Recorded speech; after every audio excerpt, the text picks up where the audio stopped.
નમસ્કાર મિત્રો, આપ સૌનું સ્વાગત છે ધ ડેલી પોઈન્ટ પર। હું છું તમારો મિત્ર કેતન મકવાણા। આ વિડીયોમાં આપણે જાણીશું આજના દેશ વિદેશના ટોપ અને તાજા સમાચાર। વિડીયો અંત સુધી જુઓ અને જો તમને માહિતી ઉપયોગી લાગે તો ચેનલને સબસ્ક્રાઇબ જરૂર કરજો। નાણામંત્રી નિર્મલા સીતારામણે યુનિયન બજેટ 2026 રજૂ કર્યું। મધ્યમ વર્ગ માટે ટેક્સમાં રાહત, ખેડૂતો માટે નવી સહાય યોજના અને યુવાનો માટે સ્કિલ ડેવલપમેન્ટ પર ખાસ ધ્યાન આપવામાં આવ્યું। ઇન્ફ્રાસ્ટ્રક્ચર અને ડિજિટલ ઇન્ડિયા માટે મોટું ફંડ ફાળવ્યું। બજેટ પછી ઇન્કમ ટેક્સમાં સ્લેબમાં ફેરફારની જાહેરાત થઈ। 7 લાખ સુધીની આવક પર ટેક્સમાં છૂટ યથાવત રાખવામાં આવી। પગારધારકોને સ્ટાન્ડર્ડ ડિડક્શન વધારાથી રાહત મળશે એવી આશા વ્યક્ત થઈ। સરકારે નાણાકીય વર્ષ 2026 માટે ભારતની જીડીપી વૃદ્ધિ દર 7%ની આસપાસ રહેવાનો અંદાજ આપ્યો। મેન્યુફેક્ચરિંગ, સ્ટાર્ટઅપ અને સર્વિસ સેક્ટરમાં વૃદ્ધિમાં મહત્વની ભૂમિકા ભજવશે।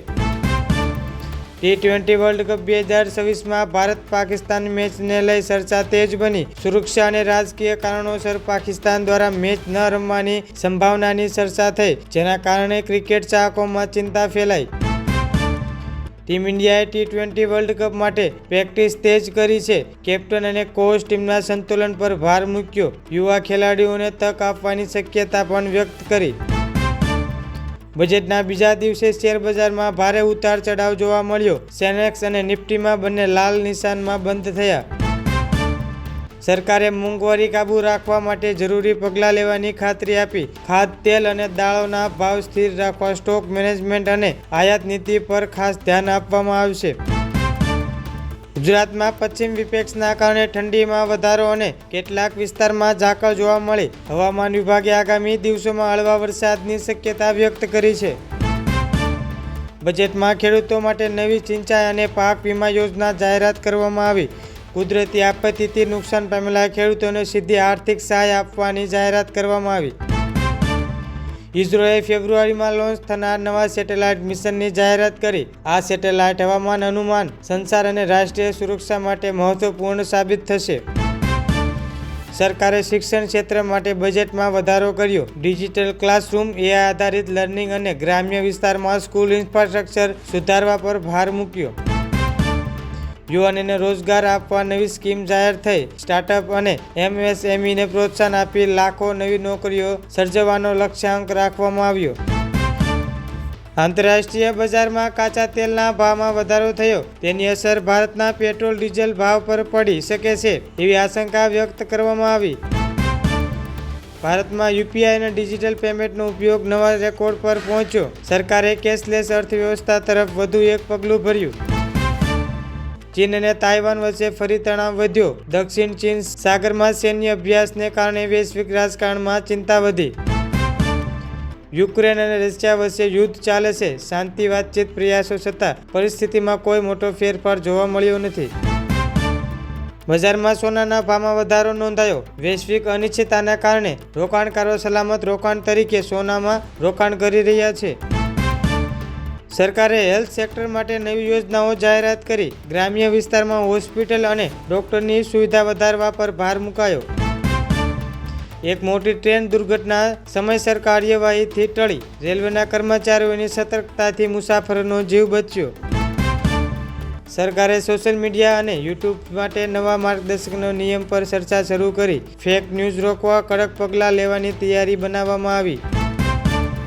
રિઝર્વ બેંક ઓફ ઇન્ડિયાએ રેપો રેટમાં કોઈ ફેરફાર કર્યો નથી। મોંઘવારી નિયંત્રણ અને આર્થિક વૃદ્ધિ વચ્ચે સંતુલન જાળવવાનો RBIનો અભિગમ રહ્યો છે। લોન લેનાર અને બચતકારો બંને માટે નિર્ણય મહત્વના માનવામાં આવે છે।